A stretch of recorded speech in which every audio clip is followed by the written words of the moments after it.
Alright, so today we turn all of this into this.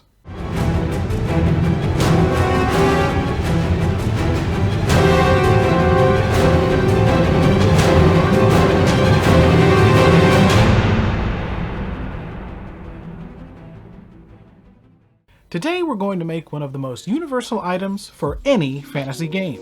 Scrolls.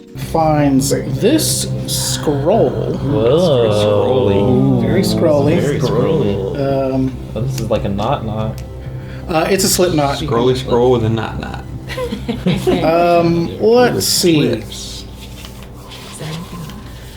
I don't know. It's not just How proppy is this prop? How proppy is the prop? It's It's pretty proppy. Whether it's a map to long-lost treasure or a new spell for your wizard to learn, scrolls are replete throughout all of fantasy and fiction. So if you are looking to level up your gameplay, bring some scrolls to the party. If you already use handouts to convey certain pieces of information to your players, presenting it on a scroll can help illustrate its importance. So let's get started. Alright, so step 1, get you some paper.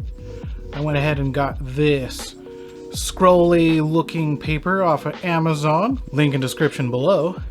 And once you have your paper, go ahead and print, write, or draw whatever text or images you like. I went ahead and printed up this map of the Texas Ren Fest since we'll be going pretty soonly. You can go ahead and roll this up, use some twine or ribbon, and there you have it. You can honestly stop right there and call it a day. Presenting your handouts like this is already more interesting than just simply handing them a sheet of paper.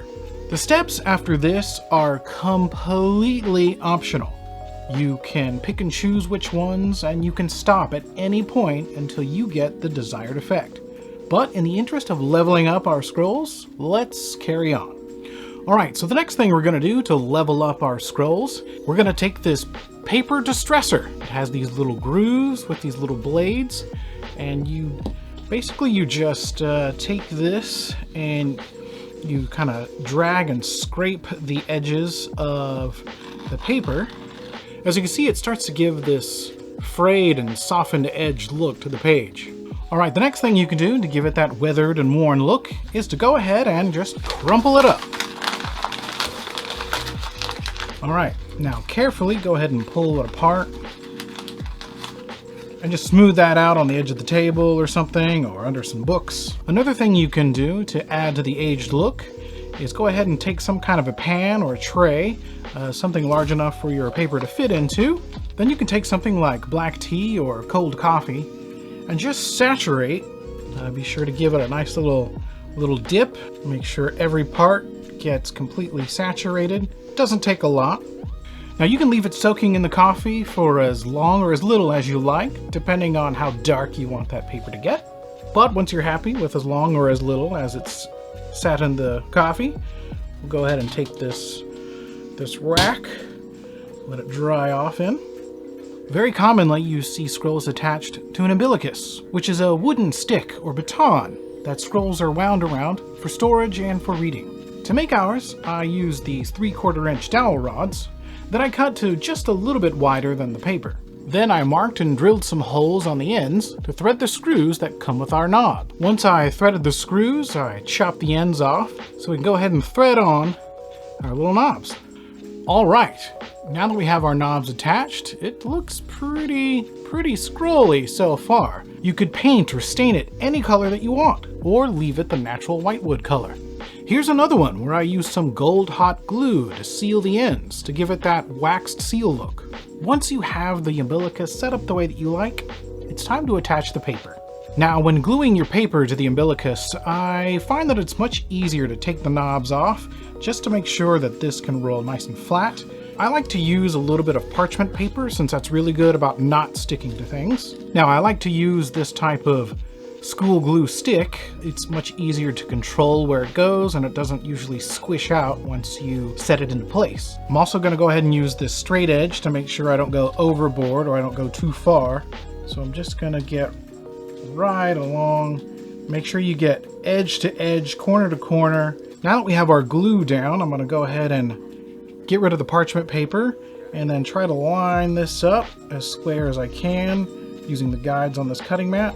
Now, before we get to the glue part, we want to make sure to really kind of press nice and firm to make sure we get nice coverage all the way down. Get all the way down to that corner, and then really make sure that those edges and those corners get nice and flat. Smooth those out. You want to make sure that those don't curl up. And if you want to check, make sure that you get a nice straight roll on it. All right, that's not too bad. All right, it's looking like a scroll now. All right, I'm just going to tie this up with the twine that we have. Ribbon works great for this as well. Or even if you do actually have some kind of wax seal, that would be even better. And there you have a completed scroll. So there you go. Next time you want to give your players handouts, present it like this. Or if you'd like to create a magical moment of intrigue and excitement, present one of these. All right, I hope you enjoyed this little craft project. Remember, all of these steps are completely subjective, but links to all of the exact items that I used can be found in the description below. And be sure to subscribe because we'll be creating all kinds of things to help level up your games. So until next time, how about you check out the episode where this scroll was first featured in?